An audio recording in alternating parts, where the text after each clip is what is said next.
naturel, un produit que beaucoup consomment de manière diverse à travers le monde, mais qui méritait un soin particulier en la Cité des Georges.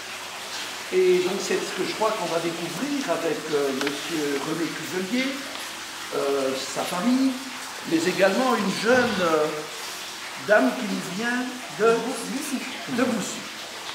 Alors ils vont nous expliquer l'idée, monsieur Cordier bien sûr, que j'allais mettre était toujours de la partie. Ensuite après on pourra passer à la dégustation. Et on a également prévu de vous faire déguster quelques produits locaux, tels que la bière de sauvage et quelques chocolats qu'on distribue ici juste à côté, puisque c'est une grande cité avec plein de gens qui essaient de faire vivre cette cité. Donc je pense que c'est le moment d'essayer de mettre tout ça en avant et de faire ressentir les produits locaux de la région. Voilà, Sophie. Donc voilà, il y a une collection de cités.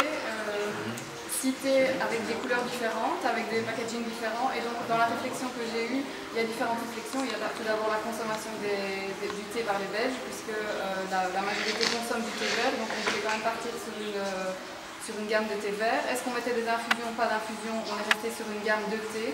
Donc ça veut dire que dans les boîtes, vous n'allez retrouver qu'une base de Camellia sinensis. Camellia sinensis, c'est la plante, c'est le théier. Et donc dans chacun des mélanges, vous allez retrouver cette plante-là sous différentes formes, c'est-à-dire que le procédé de fabrication va être différent. Si vous prenez un thé vert, vous allez être sur un thé qui n'est pas du tout oxydé. Si vous êtes sur un thé noir, vous allez être sur un thé qui est tout à fait oxydé. Et si vous prenez un thé qui est semi-oxydé, eh bien, on a arrêté l'oxydation en cours de route.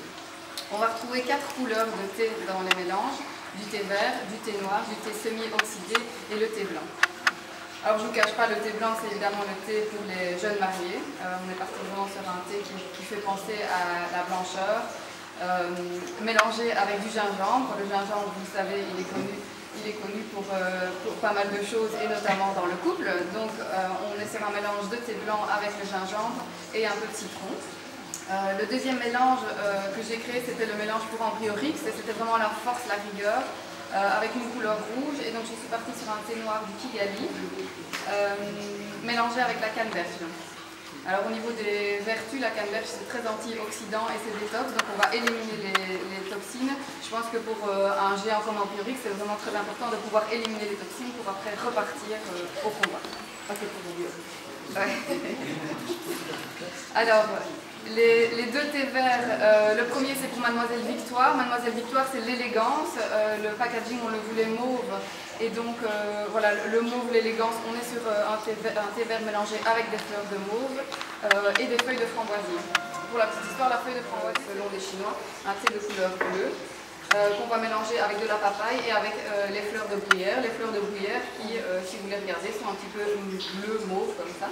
Une des très grandes régions productrices de thé noir. Un thé qui est assez corsé, on est vraiment sur des notes assez fortes, rigueur. Et puis on vient rajouter la fleur de bleuet pour adoucir et un petit peu apaiser. Et des pétales de rose pour le système immunitaire. Voilà, et avec une petite note de fraise, vous allez voir, c'est un très très bon mélange, ce mélange-là. Je vous ferai goûter celui que vous voulez tout à l'heure. Et pour on a un très bon produit à mettre à l'intérieur. Pour faire un packaging, il y a toujours trois prérequis, 3 choses dont il faut tenir compte. Il faut tenir compte du style, il faut tenir compte des couleurs et tenir compte de l'identité. Il y a aussi la typographie, mais la typographie fait partie du style. Alors la première chose qu'on vend ici, ça n'est pas du folklore, c'est quand même du thé. C'est même 6 excellents thés. Donc moi je pense qu'au départ, il fallait absolument en discuter ensemble. Le thé c'est quand même quelque chose qui est très en vogue. D'accord, c'est quelque chose qui est là depuis des siècles, c'est quelque chose qui véhicule quand même une idée de proposer du thé d'excellente qualité. On a essayé de travailler avant tout sur une stylistique anglaise, qu'on peut appeler un peu old school, vintage. Donc cette stylistique anglaise, on la retrouve à travers des formes d'encadrement, une typographie qu'on a choisie. Et ce qui est toujours très très bien aussi, c'est d'avoir aussi cette notion anglaise dans le nom, plutôt que de faire la facilité, dire le thé d'Ambriorix, le thé de Victoire ou le thé, on a choisi des noms anglais.